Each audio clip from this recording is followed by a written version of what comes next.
Cas sabuwar waƙar Ado Gwanja wanda a halin yanzu ta haifar masa da tarnaƙi har aka shigar da shi ƙara. Wato wani lauya ne shigar da shi ƙara a bisa wato yana yunkurin cewa wannan waƙa ta Cas za ta gurɓata tarbiyyar yaran jihar Kano da ma dai sauran yara. Inda a halin yanzu wannan waƙa ta Cas ta jefa Ado Gwanja cikin wato wani kace na ce. Inda a yanzu hukumar ta ce fina-finai ta tura masa da takardar gayyata da ya zo ya amsa tambayoyi akan wannan waka ta Cas da yi. Babu shakka dai a halin yanzu masu saurare ku gyara zama domin jin cikakken rahoton da muke dauke da shi akan Ado Gwanja din da wato wannan waka tasa ta Cas da ta wato haifar masa da tarnaki, wanda a yanzu haka wato Ado Gwanja din yana kasar Ghana yayin da ya dawo. Hukumar ta ce fina-finai za ta zauna da shi akan wannan waka.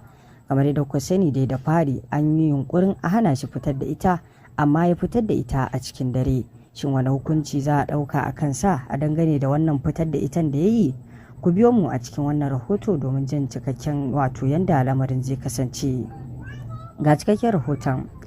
Masu saurare, kamar yadda kuka sani dai a satin nan ne aka tashi da wato wasu maganganu na kace na ce akan Ado Gwanja silar wata waka da ya fitar Cas, wanda wani lauya a nan jihar Kano ya yi ikirarin cewa a dakatar da Ado Gwanja din daga fitar da watan waka ta Cas, domin waka ce da yi ta wadda za ta gurɓata tarbiyyar yaran wato da suke na jihar Kano, wanda a halin yanzu mata da dama suka fara wato mamin ɗin wakar a TikTok suna rawa ta rashin mutunci akan wannan waka.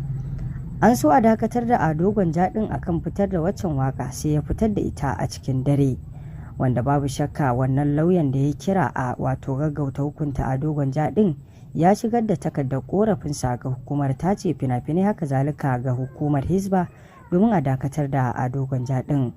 Amma a halin da ake ciki a yanzu maganar dai tana nan akan dawo, domin ko hukumar tace fina-finai tana jiran Ado Gwanja din ya dawo domin wato amsa tambayoyi.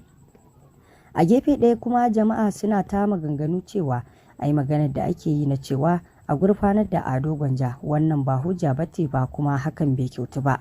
Wasu suna ganin cewa Ado Gwanja waƙoƙinsa ba kamar irin na su Safara'u bane ba na batsa, don haka bai kamata a ce an kawo masa wani tarnaki a cikin wato waƙarsa ba.